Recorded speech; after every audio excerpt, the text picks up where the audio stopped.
কোনো একদিন এদেশের আকাশে কালিমার পতাকা উড়বে,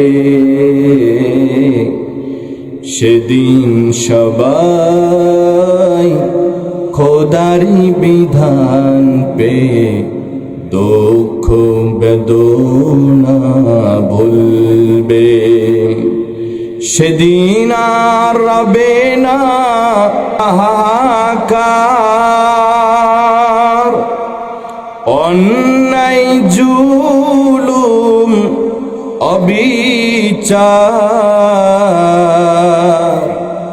সেদিন আর রবে না হাহাকার, অন্যায় জুলুম অবিচার। থাকবে না অনাচার, দুর্নীতি কদাচার, সকলেই শান্তিতে থাকবে। সেদিন সবাই খোদাই বিধান পে দুঃখ বেদনা ভুলবে। লিল্লাহে তাকবীর। আল্লাহ তাআলা বলছেন, ওরে আমার বান্দা, ওরে আমার বান্দা, আমি আল্লাহ তোকে সৃষ্টি করেছি রে। আমি আল্লাহ তোকে বড় আদর করে, বড় মায়া, বড় ভালোবাসা দিয়ে আল্লাহ তাআলা আমাদেরকে সৃষ্টি করেছে। শোনো শোনো, তোমাদের মৃত্যু হবে, মৃত্যুর পরে কবরের জগতে তোমাদের অবস্থান হবে। কবর থেকে আমি আল্লাহর হুকুম হবে, কবর থেকে তোমরা সকলেই উঠতে হবে, তোমাদের সবাইকে উঠতে হবে। উঠার পরে আমি আল্লাহর আদালতে তোমাদের সবাইকে দাঁড়াতে হবে। আল্লাহর আদালতে যেতে হবে না, না আদালতে যাওয়া ছাড়াই জান্নাত পেয়ে যাব? কি বলেন? আল্লাহর আদালতে দাঁড়াতে হবে, হিসাব নিকাশ হবে তো। আল্লাহ তাআলা বলছেন, এই যেদিন আমার আদালত কায়েম হবে, যেদিন হিসাবের দিন হবে, হিসাবের দিনটা কেমন হবে ভাইরা আমরা? আল্লাহ তাআলা বলছেন, ইন্না জালজালাতাস সাআতি শাইউন আযীম।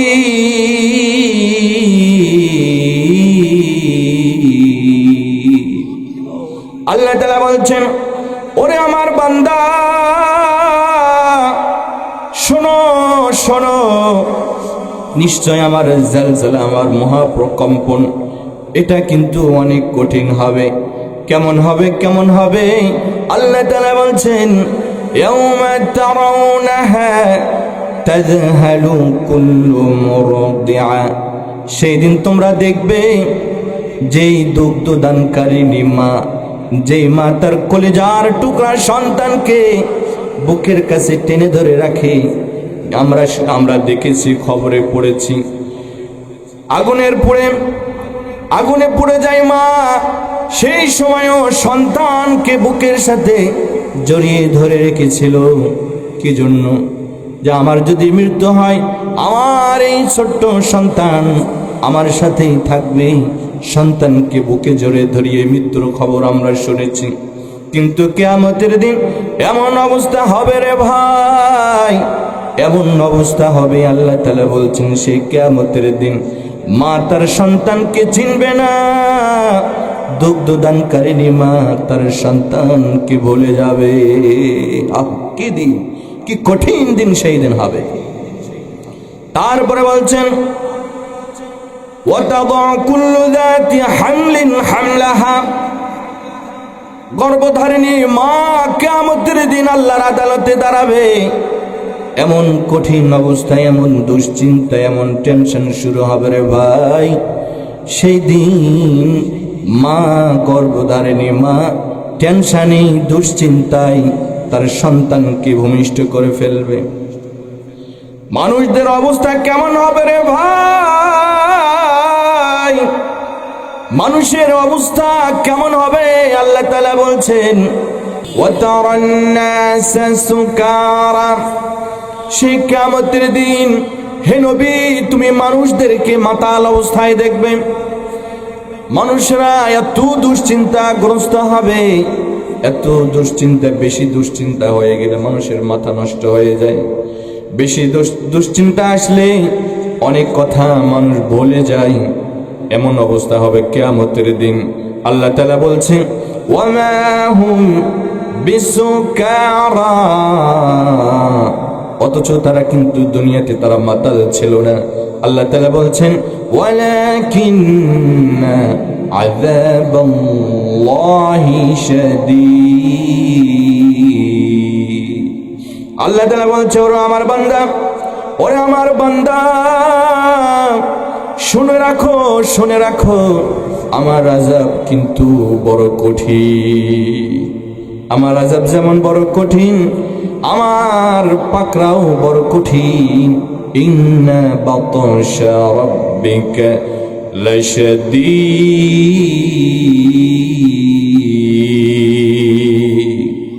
আল্লাহ তাআলা বলছেন আমার পাকড়াও বড় কঠিন।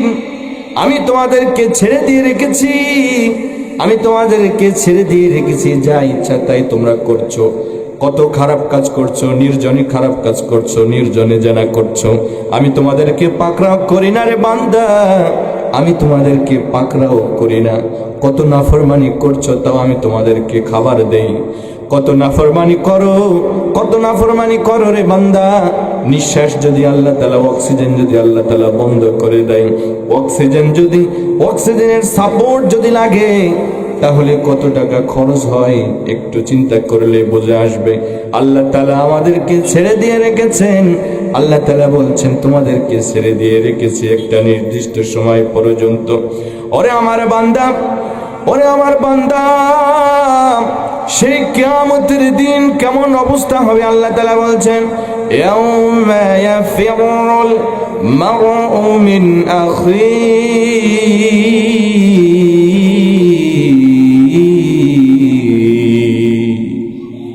আল্লাহ তাআলা বলছেন সেই কিয়ামতের দিন মানুষ তার আপন ভাই থেকে দূরে সরে যাবে, মানুষ তার ভাই থেকে দূরে সরে যাবে। অথচ মানুষ আশ্রয়ের জন্য তার ভাইয়ের কাছে যায়, সাহায্যের জন্য। কিয়ামতের দিন এমন অবস্থা হইবে, এমন অবস্থা হইবে রে ভাই, ভাই ভাইয়ের থেকে দূরে সরে যাবে। ওয়া উম্মিহি ওয়া আবি,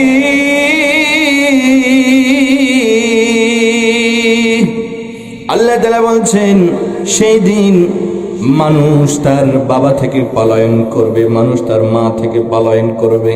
অথচ যে আশ্রয়ের নিরাপদ আশ্রয় স্থান, যাকে যেই বাবাকে আমরা মনে করি, যে মাকে মনে করি, সেই মা বাবা থেকে সন্তান পলায়ন করবে। ওয়া সাহিবাতিহি ওয়া বানি, মানুষ তার সন্তান থেকে, সন্তান সন্ততি থেকে পলায়ন করবে রে ভাই। সেই কিয়ামতের দিন, মুসিবতের দিন, আল্লাহ পাক রব্বুল আলামিন সাত শ্রেণীর মানুষকে আল্লাহ পাক রব্বুল আলামিন সেই দিন তার আরশে আজিমের নিচে ছায়া দান করবে। এমন শ্রেণীর মানুষ হলো 7 প্রকার। কয় প্রকার? 7 কিসিম, 7 শ্রেণীর মানুষকে আল্লাহ পাক রব্বুল আলামিন সেই দিন আরশে আজিমের নিচে ছায়া দান করবে। সেই 7 শ্রেণীর মানুষ কারা কারা আমরা শুনতে চাই কি চাই না? একটু আওয়াজ দিয়ে বলি, শুনতে চাই কি চাই না? আমরা দুনিয়ার জিনিস, দুনিয়ার বাস্তবতা, দুনিয়ার ফায়দা সব বুঝি, কিন্তু আখিরাতের ফায়দার কথা আমরা বুঝতে চাই না, আখিরাতের লাভের কথা আমরা বুঝতে চাই না। এখন যদি বলা হয় মাহফিল শেষে সবার জন্য 1000 টাকা করে দেওয়া হবে, তাহলে দেখা যেত এই মাহফিলে জায়গা দেওয়া যাইত না, মানুষের ভিড়ে থাকা যেত না। কিন্তু আজকে এই ইসলামের মাহফিলের আয়োজন করা হয়েছে। আমরা যতক্ষণ কোরআনের কথা শ্রবণ করব, ততক্ষণ পর্যন্ত আসমানের ফেরেশতারা সকিনা নিয়ে নাজিল হতে থাকে। আসমানের ফেরেশতারা আমাদের জন্য দোয়া করতে থাকে। আল্লাহর পক্ষ থেকে রহমত বর্ষিত হইতে থাকে, কিন্তু এটা আমরা বুঝি না। তো যেটা বলছিলাম, কিয়ামতের দিন আল্লাহ পাক রব্বুল আলামিন 7 শ্রেণীর মানুষকে, কয় শ্রেণীর মানুষ? একটু জোরে আওয়াজ দিয়ে বলে, কয় শ্রেণীর মানুষ? 7 শ্রেণীর মানুষকে আল্লাহ পাক রব্বুল আলামিন আরশে আজিমের নিচে ছায়া দান করবেন। ভাইরা আমার, সেই 7 শ্রেণীর মানুষ কারা কারা? আল্লাহর নবী বলছেন, সাবআতুন ইউযিল্লুহুমুল্লাহু ফি যিল্লিহি ইয়াওমা লা যিল্লা ইল্লা যিল্লুহু।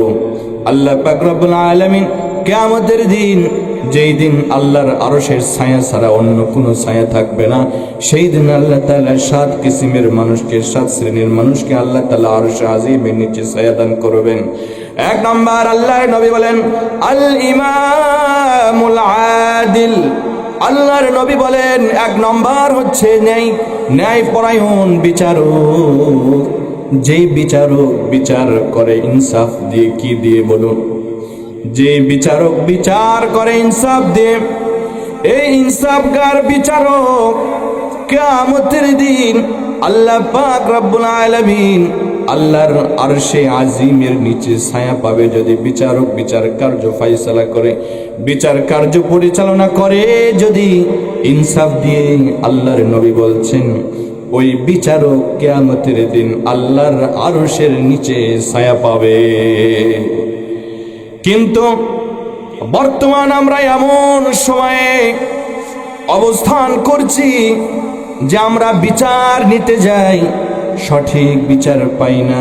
গরিবদের কোনো বিচার নেই। গরিবরা যদি বিচার দিতে যায়, বিচার গ্রহণ করা হয় না টাকা ছাড়া। যদি টাকা হয় তাহলে বিচার হয়, ঠিক কিনা?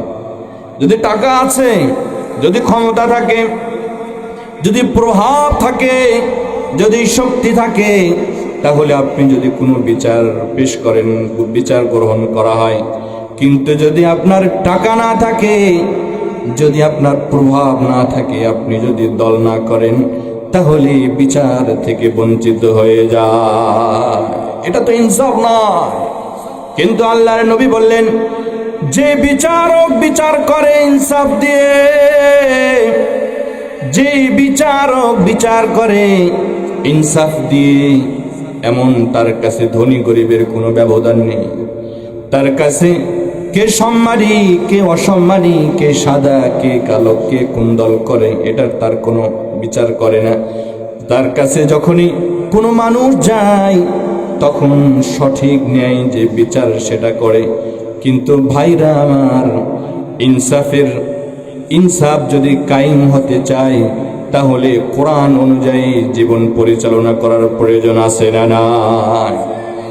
ইনসাফ যদি প্রতিষ্ঠা করতে চাই রে ভাই, কোরআন অনুযায়ী দেশ পরিচালনা করার দরকার আছে না নেই? এজন্যই কবি বলে, কোনো একদিন এ দেশের আকাশে কালিমার পতাকা উড়বে।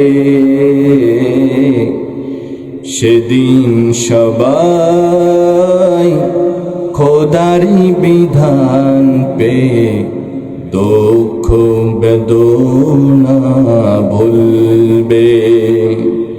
সেদিন আর রবে না আহাহাকার, অন্যায় জুলুম অবিচার। সেদিন আর রবে না হাহাকার, অন্যায় জুলুম অবিচার। থাকবে না অনাচার, দুর্নীতি কদাচার, সকলে শান্তিতে থাকবে। সেদিন সবাই খোদাই বিধান পে দুঃখ না ভুলবে। লিল্লাহে তাকবীর, লিল্লাহে তাকবীর। আমার ভাইরা, আল্লাহর নবী বলছেন কিয়ামতের দিন 7 শ্রেণীর মানুষকে আল্লাহ তাআলা আরশে আজিমের নিচে ছায়া করবেন। 1 নম্বর হচ্ছে ইমামুল আদিল, এমন ন্যায় বিচারক শাসক, ন্যায় পরায়ণ শাসক যে ইনসাফ দিয়ে শাসন করে। কি দিয়ে? ইনসাফ দিয়ে বিচার কার্য পরিচালনা করে।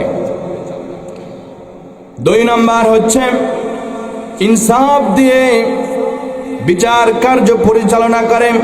হযরতে ওমর রাদিয়াল্লাহু তাআলা আনহুর খেলাফত আমলে আমরা জানি হযরতে ওমর খলিফাতুল মুসলিমিন ছিলেন। হযরতে ওমর রাদিয়াল্লাহু তাআলা আনহু খলিফাতুল মুসলিমিন, একজন সাধারণ নাগরিক হযরতে ওমর রাদিয়াল্লাহু তাআলা আনহুর বিরুদ্ধে কাজের কাছে গিয়ে বিচার চেয়েছেন। কার বিরুদ্ধে? হযরতে ওমর রাদিয়াল্লাহু তাআলা আনহুর বিরুদ্ধে গিয়ে একজন সাধারণ নাগরিক বিচারকের কাছে বিচার দিয়েছে। হযরতে ওমর রাদিয়াল্লাহু তাআলা আনহু খলিফাতুল মুসলিমিন মনে করেন বর্তমান সময়ে কোনো বিচারক যদি প্রধানমন্ত্রীর নামে যদি বিচার করে তাহলে ওই বিচারকের চাকরি থাকবে কি? চাকরি থাকবে? থাকবে না। কিন্তু হযরত ওমর রাদিয়াল্লাহু তাআলা আনহু নিজেই বিচারকের কার্যালয়ে চলে গিয়েছেন, নিজেই উপস্থিত হয়েছেন। উপস্থিত হওয়ার পরে অথচ বিচার দিয়েছে দেশের সাধারণ একজন নাগরিক বিচার দিয়েছে। বিচার কার্যে যাওয়ার পরে হযরত ওমর রাদিয়াল্লাহু তাআলা আনহু দেখলেন যে বিচারক আমার প্রতি সদয় আচরণ করছে, আমার প্রতি ভালো আচরণ করছে, কিন্তু যেই বিচার দিয়েছে সে সাধারণ একজন নাগরিক, তার সাথে কথা বলার যে আচরণ আর খলিফাতুল মুসলিমের সাথে কথা বলার আচরণ ভিন্নতা পেয়েছে। হযরত ওমর রাদিয়াল্লাহু তাআলা আনহু বলছেন, শুনুন, আমার সাথে আপনার আচরণের পরিবর্তন, আপনি আমাকে সম্মানসূচকভাবে সম্বোধন করছেন, এটাও কিন্তু বেইনসাফি। আল্লাহু আকবার। বলছে আপনি আমার সাথে সম্মান দিয়ে কথা বলছেন, আপনি আমার সাথে যে সম্মানসূচক শব্দ ব্যবহার করছেন, এটাও কিন্তু বেইনসাফি। সে সাধারণ নাগরিক হওয়ার কারণে তার সাথে আমাকে আপনি পার্থক্য করে দিলেন। একজন বিচারকের জন্য এটাও উচিত নয়। গরিব হলেও যেমন সম্মান, বড়লোক হলেও যেমন সম্মান, কালো হলেও যেমন সম্মান, সাদা হলেও তেমন সম্মান। যে দল করুক না কেন সবার ক্ষেত্রেই বিচার এক হতে হবে। তো এই জন্য আল্লাহর নবী বললেন, ওই বিচারক, যে বিচারক বিচার কার্য পরিচালনা করে ইনসাফ দিয়ে, আল্লাহর নবী বললেন ওই বিচারক কিয়ামতের দিন আরশে আজিমের নিচে ছায়া পাবে। 2 নম্বর আল্লাহর নবী বললেন, বুখারী শরীফের হাদিস থেকে আপনাদেরকে বলছি, যেই 7 শ্রেণীর মানুষ আরশে আজিমের নিচে ছায়া পাবে। 2 নম্বর হচ্ছে ও শাবুন নাশা ফি ইবাদাতিল্লাহ।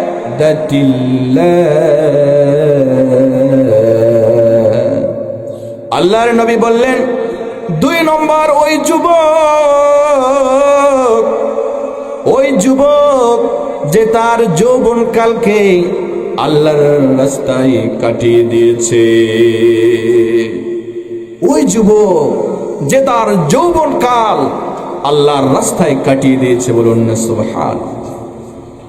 যুবক যৌবনকালের ইবাদত আল্লাহর কাছে বড় প্রিয়। যৌবনকালের ইবাদত আল্লাহর কাছে সবচেয়ে বেশি প্রিয়।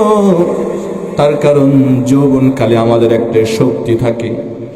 যৌবনকালে যত নিখুঁত ভাবে আমরা ইবাদত করতে পারি, যখন বৃদ্ধ হয়ে যায় অত নিখুঁত ভাবে ইবাদত করার সুযোগ হয় না, ঠিক কিনা?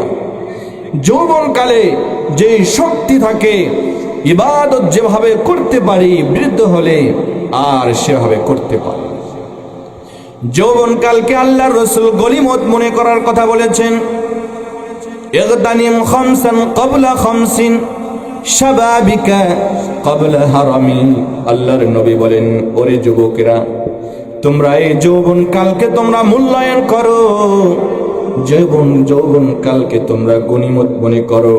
এই যৌবনকাল শেষে যখন বার্ধক্য আসে তখন বুঝতে পারবে যৌবনকালটা কত মূল্যবান ছিল।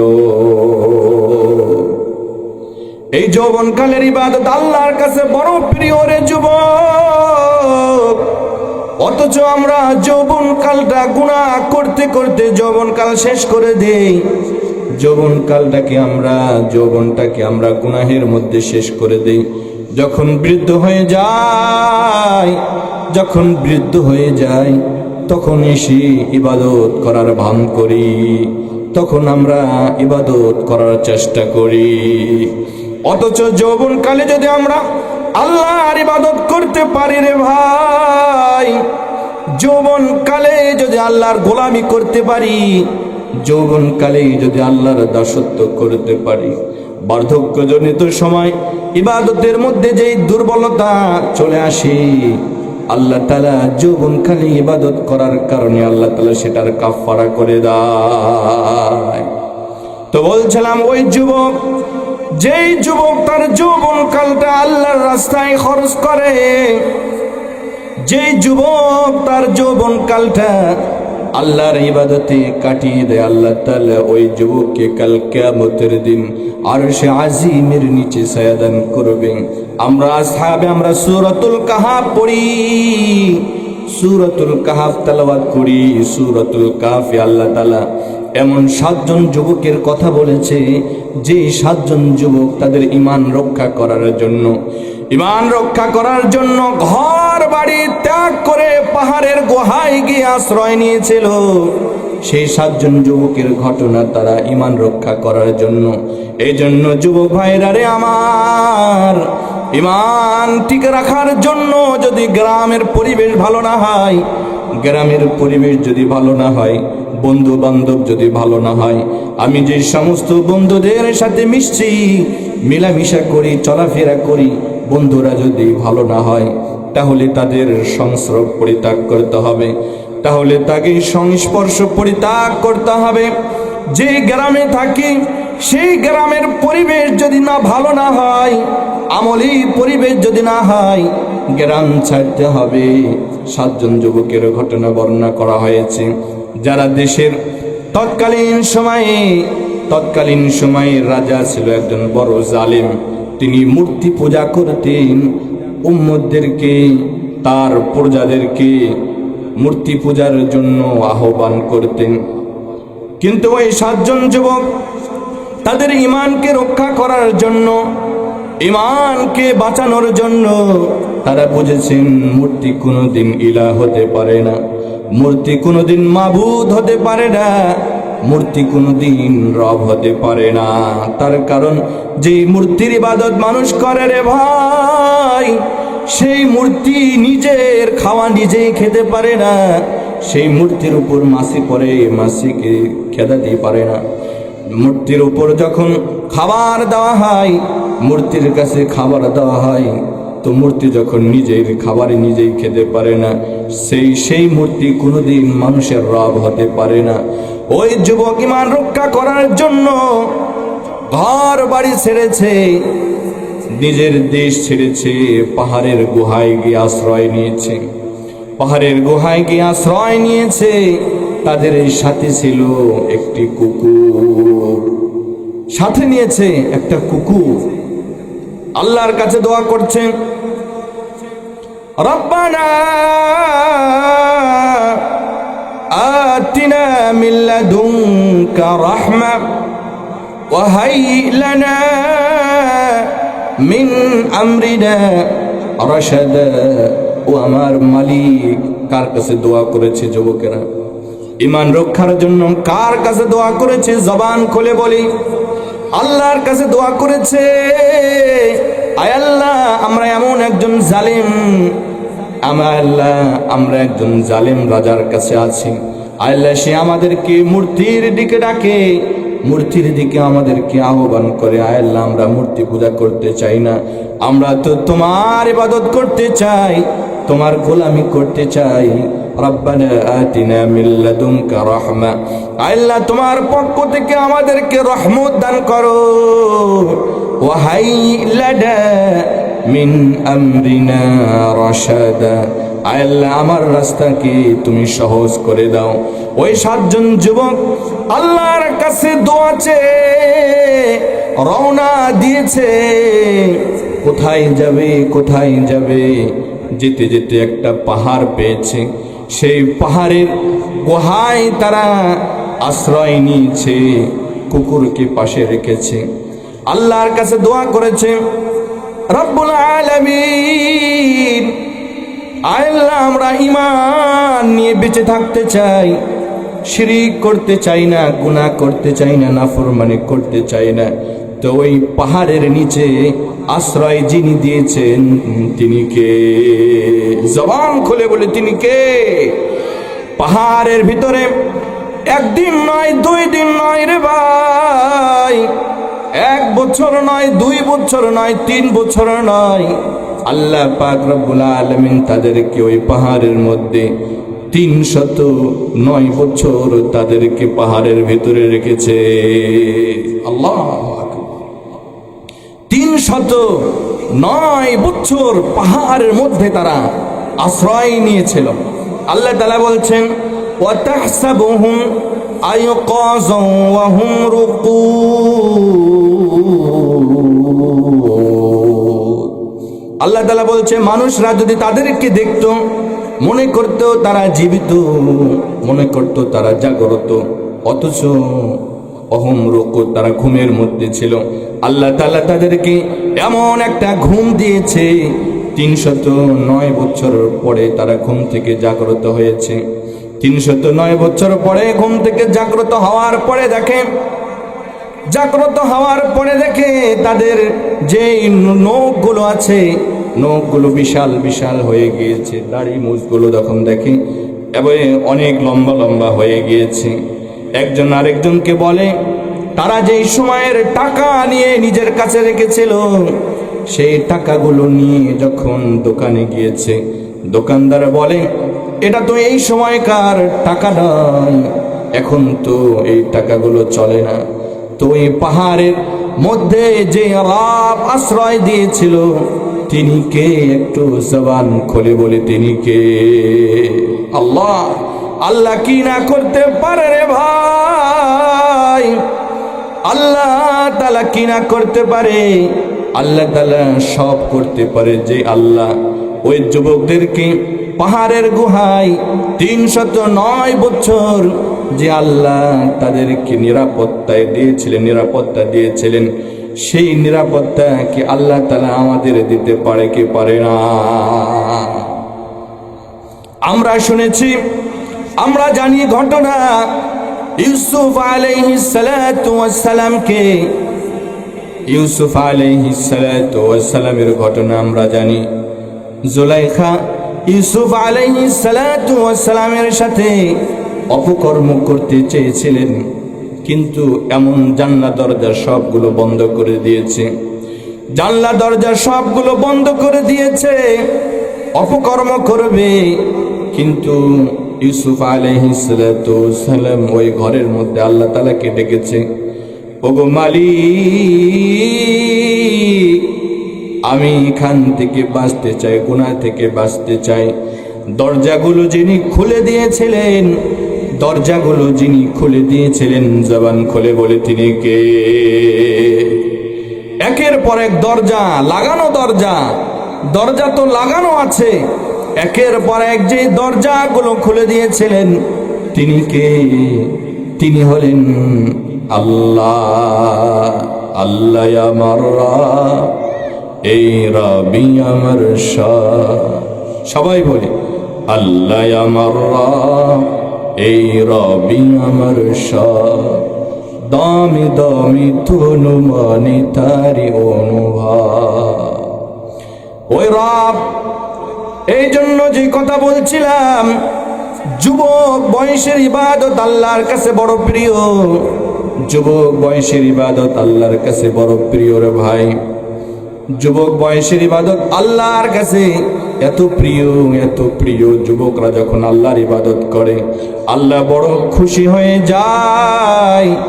আল্লাহ বড় খুশি হয়ে যায়। আল্লাহ তাআলা বলে, আমার এই যুবক, আমার এই বান্দা যুবক বয়সে আমার ইবাদত করছে। আল্লাহ এতটা খুশি হয়, এতটা খুশি হয়। আল্লাহ তাআলা যৌবনকালে, বার্ধক্য, বৃদ্ধকালে, যৌবনের ইবাদতের মধ্যে যে ত্রুটিগুলো আসে, যৌবনকালে ইবাদত করার কারণে সেই ত্রুটিগুলো আল্লাহ তাআলা ক্ষমা করে দেয়। ইব্রাহিম আলাইহিস সালাতু ওয়াস সালাম, ইব্রাহিম আলাইহিস সালাতু ওয়াস সালাম যৌবনকালে যুবক অবস্থায় দেখলেন তার এলাকার লোকেরা, যুবক অবস্থায় দেখলেন এলাকার লোকেরা মূর্তি পূজা করে, মূর্তি পূজা করে। তিনি চিন্তা করলেন, মূর্তি তো কোনোদিন রব হতে পারে না, মূর্তি তো কোনোদিন রব হতে পারে না। প্রতিবাদ করলেন, প্রতিবাদ করার কারণে তাকে আগুনে জ্বলতে হয়েছে। প্রতিবাদ করার কারণে তাকে তিনি আগুনে নিক্ষিপ্ত হয়েছে। এই জন্য যুবক ভাইরা রে আমার, যৌবনকালে প্রতিবাদ করতে হবে। আমাদের সমাজে যদি কোনো অন্যায় কাজ হয়, সমাজে যদি অন্যায় কাজ হয়, প্রতিবাদ করতে হবে। সমাজে মানুষ কিভাবে পরিবর্তন, এই চিন্তাগুলো যুবকদেরকেই বেশি করতে হয়। তার কারণ যুবকরা সব করতে পারে। এই জন্য আল্লাহর নবী বললেন, আরশে আজিমের নিচে আল্লাহ তাআলা যাদেরকে ছায়া দান করবেন, এদের মধ্যে দুই নম্বর কিসিম হলো ওয়াশাবুন নাশা ফি ইবাদাতিল্লাহ। এমন যুবক, যে সমস্ত যুবক যৌবনকালে আল্লাহর ইবাদত করেছে, আল্লাহ পাক রব্বুল আলামিন কিয়ামতের দিন ওই সমস্ত যুবকদেরকে আরশে আজিমের নিচে ছায়া দান করবেন। লিল্লাহি তাকবীর। 3 নম্বর হচ্ছে, আল্লাহর নবী সাল্লাল্লাহু আলাইহি ওয়াসাল্লাম বললেন, 7 কিসিমের কয় শ্রেণীর মানুষকে আল্লাহ তাআলা কিয়ামতের দিন আরশে আজিমের নিচে ছায়া দান করবে। বুঝে থাকলে একটু জবান খুলে বলি, কয় শ্রেণীর মানুষকে? 7 শ্রেণীর মানুষকে আল্লাহ পাক রব্বুল আলামিন কিয়ামতের দিন আরশে আজিমের নিচে ছায়া দান করবে। 2 নম্বর 3 নম্বর হচ্ছে, ওয়ারাজুলুন কলবুহু মুআল্লাকুন বিল মাসাজিদ। ওই সমস্ত আল্লাহর বান্দা যাদের অন্তরটা সব সময় মসজিদের দিকে, মসজিদের সাথে জড়ানো থাকে, যাদের অন্তরটা সব সময় মসজিদের সাথে লাগানো থাকে। মসজিদের সাথে লাগানো থাকার অর্থটা কি? ফজরের নামাজ আদায় করেছে, ফজরের নামাজ আদায় করার পরে জোহরের নামাজের সময় কখন হবে শুধু প্রহর গণের সময় গণে, সময় দেখে। ফজরের নামাজ আদায় করেছি, জোহরের সময় কখন হবে, জোহরের নামাজ আদায় করেছে। আসরের সময় কখন হবে, সর্বদা নামাজের ফিকির, মসজিদের সাথে তাদের সম্পর্ক থাকে। ওরে ভাই, আল্লাহর নবী বললেন, ওই সমস্ত আল্লাহর বান্দারা যাদের মনটা সব সময় মসজিদের দিকে থাকে গো ভাই, যাদের অন্তরটা মসজিদের সাথে ভালোবাসা দিয়ে ভরপুর থাকে। আজ আমরা বাজারকে প্রিয় বানিয়ে ফেলেছি। বাজারে আমাদের ভালো লাগে, বাজারে আড্ডা দিতে ভালো লাগে, কিন্তু মসজিদে এসে 2 মিনিট অপেক্ষা করার ধৈর্য হয় না। ঠিক না ঠিক? আমরা মসজিদে, বাজারে ঘন্টার পর ঘন্টা শেষ করে দিই, ঘন্টার পর ঘন্টা শেষ করে দেই, কোনো কষ্ট হয় না। কিন্তু মসজিদে আসি, সুন্নত নামাজ পড়ি, সুন্নতের নামাজ পড়ি, ফরজ নামাজ পড়ি, নফল পড়ব, এই ধৈর্য আমাদের হয় না। নফলের পরে কিছুক্ষণ জিকির করব, এটার ধৈর্য হয় না। এই জন্য আল্লাহর নবী বললেন, ওই সমস্ত বান্দারা যাদের অন্তরটা সব সময় মসজিদের সাথে, মসজিদের দিকে থাকে, ওই সমস্ত বান্দা বান্দিকে আল্লাহ পাক রব্বুল আলামিন আরশে আজিমের নিচে ছায়া দান করবে। ওরে ভাই, আমরা আবু হুরায়রা রাদিয়াল্লাহু তাআলা আনহুর কথা কে না জানি। হযরত আবু হুরায়রা রাদিয়াল্লাহু তাআলা আনহু সবচেয়ে বেশি যিনি হাদিস বর্ণনা করেছেন, তিনার নাম কি? তিনি হলেন হযরত আবু হুরায়রা। সে আবু হুরায়রা রাদিয়াল্লাহু তাআলা আনহু সর্বদা মসজিদে নববীতে পড়ে থাকতেন, সর্বদা মসজিদে পড়ে থাকতেন, মসজিদ থেকে বের হতো না, সর্বদাই আল্লাহর নবীর সাথে থাকতেন। মসজিদের ভালোবাসা, মসজিদের সাথেই তিনি থাকতেন। এই জন্য এমন এতগুলো হাদিস বর্ণনা করেছেন। যতগুলো সাহাবী আছে, সমস্ত সাহাবীদের মধ্যে থেকে হযরত আবু হুরায়রা রাদিয়াল্লাহু তাআলা আনহু সব থেকে বেশি হাদিস বর্ণনা করেছেন। সে আবু হুরায়রা রাদিয়াল্লাহু তাআলা আনহু মসজিদে নববীতে খেয়ে না খেয়ে পড়ে থাকতেন। যখন খুব ক্ষুধা লাগতো, এমন হতো যে পেটে পাথর বেঁধে মসজিদে অবস্থান করছে। আল্লাহু আকবার।